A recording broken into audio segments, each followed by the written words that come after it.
നമസ്കാരം പ്രിയമുള്ളവരെ, താരസംഘടനയായ അമ്മയ്ക്കുള്ളിലെ പടലപ്പിടക്കങ്ങളും ചെളിവാരി എറിയലുകളും ഗോഗോ വിളികളുമൊക്കെ കഴിഞ്ഞ ദിവസങ്ങൾ വരെ മലയാളികൾ വീക്ഷിച്ചിരുന്നത് അത് ആ താരസംഘടനയ്ക്കുള്ളിൽ മാത്രം നടക്കുന്ന ചില പ്രശ്നങ്ങൾ അത് കേരളത്തിൻ്റെ പൊതുസമൂഹത്തെ ബാധിക്കുന്നില്ല. താരസംഘടനയിലെ ചില വ്യക്തികൾ അങ്ങോട്ടും ഇങ്ങോട്ടും ചെളിവാരി എറിയുന്നു, ഗോഗോ വിളികൾ നടത്തുന്നു, അത് നമ്മുടെ സമൂഹത്തിനെ ഒരു തരത്തിലും ബാധിക്കുന്നില്ല എന്ന തരത്തിലായിരുന്നു. പക്ഷേ ഇന്നും ഇന്നലെയുമായി പുറത്തു വരുന്ന റിപ്പോർട്ടുകൾ സൂചിപ്പിക്കുന്നത് നമ്മുടെ അടുക്കളയിലേക്ക്, നമ്മുടെ സാംസ്കാരിക രംഗത്തേക്ക് എങ്ങനെ സംഘപരിവാരം നുഴഞ്ഞു കയറുവാൻ ശ്രമിക്കുന്നുവോ അതുപോലെ മലയാള സിനിമയിലേക്കും സംഘപരിവാരം നുഴഞ്ഞു കയറുവാൻ ശ്രമിക്കുന്നതിൻ്റെ ചില അലയൊലികളാണ് അമ്മയ്ക്കുള്ളിൽ നടക്കുന്ന ഇത്തരം പ്രശ്നങ്ങൾ എന്നാണ്. അതുമായി ബന്ധപ്പെട്ട് ഏറ്റവും പ്രധാനപ്പെട്ട ഒരു വാർത്ത പുറത്തു വരുന്നത് ഇന്ന് BJP-യുടെ സംസ്ഥാനത്തെ ഏറ്റവും പ്രമുഖനായ ഒരു നേതാവ് അദ്ദേഹം ഭീഷണി സ്വരത്തിൽ തന്നെ പറയുന്നുണ്ട്, അമ്മയ്ക്കുള്ളിൽ BJP-യെ ചൊല്ലി നടക്കുന്ന പ്രശ്നങ്ങൾ ഇത്രയും പെട്ടെന്ന് അവസാനിപ്പിച്ചു കൊള്ളണം എന്ന് ഒരു ഭീഷണി സ്വരത്തിൽ അദ്ദേഹം പറയുന്നുണ്ട്. ഒന്നുകൂടി അദ്ദേഹം പൂരിപ്പിക്കുന്നുണ്ട്, ശ്വേതാ മേനോൻ മോഡി ഭക്തയാണ്, മാത്രമല്ല ദേശീയവാദിയുമാണെന്നാണ്. ഈ ദേശീയവാദി എന്ന് പറയുന്നത് BJP-ക്കാർക്ക് മാത്രം അവകാശപ്പെടുവാൻ പറ്റുന്ന പട്ടമാണോ എന്നെനിക്കറിയില്ല. കാരണം ഇന്ത്യയുടെ സ്വാതന്ത്ര്യ സമര ചരിത്രത്തിൽ ഹൈന്ദവരും ക്രൈസ്തവരും മുസ്ലിങ്ങളുമായ ഒരുപാട് പേർ പൊരുതി വീണ് മരിച്ചിട്ടുണ്ട്. സ്വാതന്ത്ര്യ സമരത്തിൻ്റെ എന്തെങ്കിലും പൈതൃകം അവകാശപ്പെടുവാൻ പറ്റുന്ന പ്രസ്ഥാനം ഇന്ത്യൻ നാഷണൽ കോൺഗ്രസ് മാത്രമാണ്. BJP-ക്കാർക്ക് എന്തെങ്കിലും അതിന് സംഭാവന ചെയ്യുവാൻ കഴിഞ്ഞതായി എനിക്കറിയില്ല. എന്നിട്ടും അദ്ദേഹം ദേശീയവാദി എന്നൊക്കെ സംഘപരിവാര അനുകൂലിയായ ശ്വേതാ മേനോനെ വർണ്ണിക്കുമ്പോൾ അല്പം പുച്ഛമാണ് തോന്നുന്നത്. എന്തായാലും സംഗതികളൊക്കെ പഠിക്കുമ്പോൾ വ്യക്തമാകുന്നത് ശ്വേതാ മേനോൻ്റെയും ലക്ഷ്മിപ്രിയയുടെയും ഒപ്പം ഈ മൊണ്ണ എന്ന് നമുക്ക് വിശ്വസിക്കാവുന്ന പ്രത്യേകിച്ച് നിലപാടുകളൊന്നും ഇല്ലാത്ത ടിനി ടോമിൻ്റെയും ഒക്കെ ശ്രമം സംഘപരിവാരത്തെ ഈ അമ്മയ്ക്കുള്ളിൽ നുഴഞ്ഞു കയറ്റി അതിൻ്റെ നേതൃത്വം ഏറ്റെടുക്കുവാൻ ഉണ്ടായി എന്നതാണ്. അൻസിബ അതിനെ എതിർത്തതാണ് ഇപ്പോഴുള്ള എല്ലാ പ്രശ്നങ്ങൾക്കും കാരണം എന്ന രീതിയിൽ തന്നെയാണ് റിപ്പോർട്ടുകളൊക്കെയും പുറത്തു വരുന്നത്. മാലാപാർവതി ഇടതുപക്ഷ സ്വഭാവം പ്രകടിപ്പിക്കുന്ന നിഷ്പക്ഷമായി ചിന്തിക്കുന്ന മാലാപാർവതിയും അത്തരം ഒരു ഇമേജാണ് നമുക്ക് തരുന്നത്. അവർ വളരെ കൃത്യമായി തന്നെ കാര്യങ്ങൾ വിശദീകരിക്കുന്നുണ്ട്. പ്രത്യേകിച്ചും അമ്മയ്ക്കുള്ളിലെ പ്രശ്നങ്ങൾക്ക് കാരണം അമ്മയുടെ ഒരു പ്രോഗ്രാം ഏതോ ക്ഷേത്രം സ്പോൺസർ ചെയ്തതുമായി ബന്ധപ്പെട്ടാണ്. അൻസിബ അതിനെ എതിർത്തു. കാരണം അമ്മയ്ക്കുള്ളിൽ ഹിന്ദുക്കളുണ്ട്, മുസ്ലിങ്ങളുണ്ട്, ക്രൈസ്തവരുണ്ട്, മതവിശ്വാസമില്ലാത്തവരും ഉള്ളവരുമൊക്കെ ഉണ്ട്.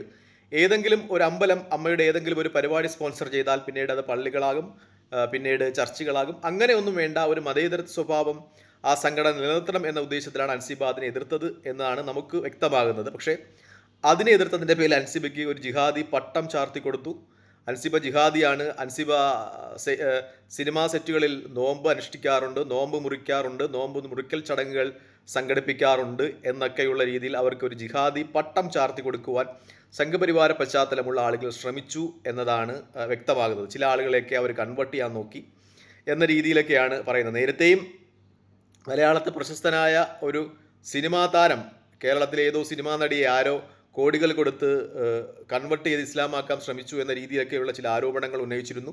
പക്ഷേ കേരളത്തിലെ പൊതുപ്രവർത്തകരും പത്രപ്രവർത്തകരും ഒക്കെ അത് ആരെയാണ് എന്ന് വ്യക്തമാക്കണം. ആരെയാണ് കൺവെർട്ട് ചെയ്യാൻ ശ്രമിച്ചത് എന്ന് വ്യക്തമാക്കണം. അത് അപകടകരമായ ഒരു പ്രവണതയാണ്.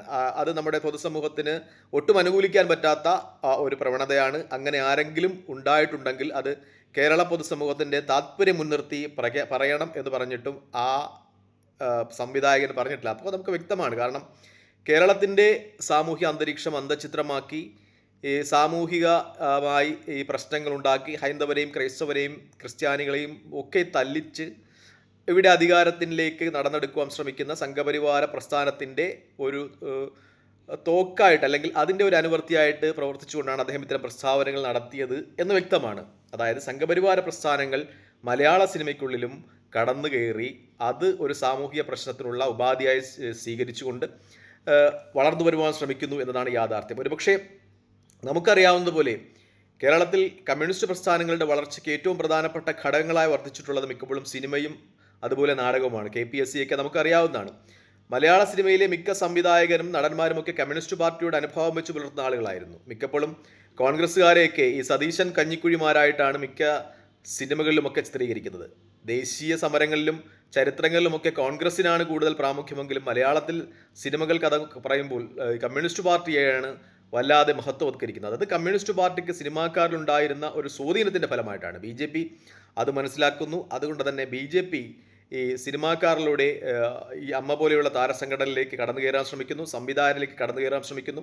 അവരുടെ ഒരു രാഷ്ട്രീയം അത് വരും കാലങ്ങളിൽ ആ സിനിമാക്കാരിലൂടെ അവതരിപ്പിക്കുവാൻ ശ്രമിക്കുന്നു. അങ്ങനെ BJP കേരളത്തിൽ വളർച്ച നേടുവാൻ ശ്രമം നടത്തുന്നു എന്ന് തന്നെയാണ് ഇതിൽ നിന്ന് വ്യക്തമാകുന്നത്. അതിനെയാണിപ്പോൾ മാലാ പാർവതിയും ഈ അൻസിബയും പോലുള്ള ആളുകൾ എതിർക്കുന്നത് എന്ന ഒരു യാഥാർത്ഥ്യമുണ്ട്. മറ്റൊന്നു കൂടിയുണ്ട്.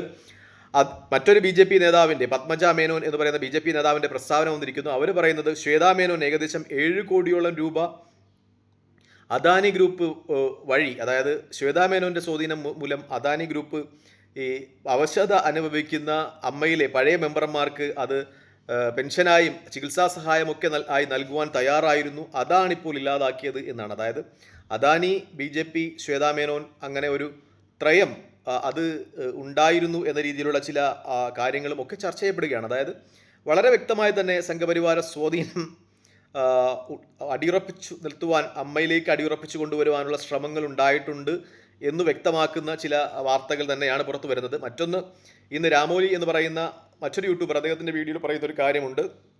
ശ്രീവത്സൻ മേനോൻ, അതായത് ശ്വേതാ മേനോൻ്റെ ഭർത്താവ്, അദ്ദേഹം അടിയുറച്ച ഒരു സംഘപരിവാര പശ്ചാത്തലമുള്ള ആളാണ്.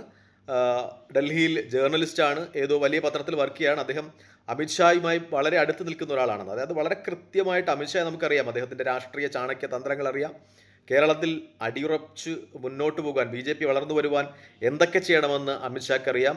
അതിന് മലയാള സിനിമ എങ്ങനെ ഉപയോഗിക്കണമെന്ന് അമിത്ഷാക്കറിയാം. അത് ശ്രീവത്സൻ മേനോൻ വഴി, ശ്വേതാ മേനോൻ വഴി അമ്മയിലേക്ക് കടന്നു കയറി ചെയ്യുന്നു എന്ന് തന്നെയാണ് ഏറ്റവും പരമപ്രധാനമായ ഒരു യാഥാർത്ഥ്യം. അതിനെ എങ്ങനെ മലയാള സിനിമയിലെ ഇടതുപക്ഷ ആഭിമുഖ്യമുള്ള ആളുകളും കോൺഗ്രസ് ആഭിമുഖ്യമുള്ള ആളുകളും എതിർക്കും എന്നത് തന്നെയാണ് നമ്മൾ കണ്ടറിയാനുള്ളത്. എന്തായാലും അടുത്ത ലോക്സഭാ നിയമസഭാ തിരഞ്ഞെടുപ്പുകളിൽ BJPയുടെ രാഷ്ട്രീയം ചർച്ച ചെയ്യുന്ന കുറച്ചധികം സിനിമാ താരങ്ങൾ ഉണ്ടാകും എന്നു തന്നെയാണ് നമുക്ക് ഈ സംഗതികളൊക്കെയും വ്യക്തമാക്കി തരുന്നത്. ലക്ഷ്മി പ്രിയക്ക് എന്ന് പറയുമ്പോൾ അവരുടെ ഒരു പശ്ചാത്തലം നമുക്കറിയാം. അവർ മുസ്ലിം പശ്ചാത്തലത്തിൽ ജനിച്ച ഒരാളാണ്. പക്ഷേ അക്കാലഘട്ടത്തിൽ ഈ മുസ്ലിം സ്ത്രീകളൊക്കെ, പെൺകുട്ടികളൊക്കെ സിനിമയിലും നാടകത്തിലുമൊക്കെ അഭിനയിക്കുന്നത് ആ സമുദായത്തിനുള്ളിൽ വലിയ രീതിയിലുള്ള പ്രശ്നങ്ങൾ വരുത്തി വച്ചിരുന്നു. അതുകൊണ്ട് പള്ളി കമ്മിറ്റിയോ അങ്ങനെ കുടുംബക്കാരോ ഒക്കെ അതിനെ എതിർത്തതിൻ്റെ പേരിൽ ആ മതം വിട്ട് പുറത്തു വന്ന് ഹൈന്ദവ സംസ്കാരം സ്വീകരിച്ച ഒരാളാണ് ലക്ഷ്മിപ്രിയ. പിന്നീട് അവർ പ്രശസ്തനായ ഒരു പാട്ടുകാരൻ, എനിക്ക് തോന്നുന്നു പട്ടണക്കാട് പുരുഷോത്തമൻ്റെ മകനെ വിവാഹം കഴിച്ച ഹൈന്ദവ ചുറ്റുപാടുകളൊക്കെ സ്വീകരിച്ച് ജീവിക്കുന്ന ഒരാളാണ്. ആർക്കും ഏത് സംസ്കാരവും ഏത് മതവും സ്വീകരിക്കാം, പക്ഷേ മറ്റുള്ളവരെ അപമാനിക്കാനും അവഹേളിക്കാനും ശ്രമിക്കരുത് എന്നാണ് എനിക്ക് പറയാനുള്ളത്. ലക്ഷ്മിപ്രിയയുടെയൊക്കെ വാക്കുകളിൽ മിക്കപ്പോഴും പരമത നിന്നയുണ്ട് എന്ന് തന്നെയാണ് വ്യക്തം. എന്തായാലും അൻസിബ, അവരുടെ ഒരു ആത്മധൈര്യത്തെ നമ്മൾ പ്രശംസിക്കേണ്ടിയിരിക്കുന്നു എന്ന് തന്നെയാണ് പറയേണ്ടതുള്ളത്. കാരണം മറ്റാരെങ്കിലും ആയിരുന്നെങ്കിൽ ഇത്തരം ആരോപണങ്ങൾക്ക് മുന്നിൽ പിടിച്ചു നിൽക്കുവാൻ കഴിയുമായിരുന്നില്ല. വളരെ കൃത്യമായിട്ട് അവർ കാര്യങ്ങൾ അവതരിപ്പിച്ചു. അവർക്ക് മുന്നിൽ മലയാള സിനിമാ ലോകം അടിയുറച്ചു നിന്നു എന്നതാണ് ഏറ്റവും വലിയ പ്രത്യേകത. അങ്ങനെയാണ് ശ്വേതാ മേനോനൊക്കെ രാജിവെക്കേണ്ടി വന്നത്. എന്തായാലും മലയാള സിനിമയെ സംഘപരിവാരവൽക്കരിക്കുവാനുള്ള ശ്രമങ്ങൾ പ്രതിരോധിക്കപ്പെടുന്നുണ്ട് എന്നത് വളരെ പ്രത്യാശ നൽകുന്ന ഒരു കാര്യമാണ് എന്ന കാര്യത്തിൽ സംശയമില്ല. തൽക്കാലം ഈ വീഡിയോ ഇവിടെ വാങ്ങിയാണ്. മറ്റൊരു വീഡിയോയുമായി കാണുന്നവരെ നന്ദി, നമസ്കാരം, ജയ് ഹിന്ദ്.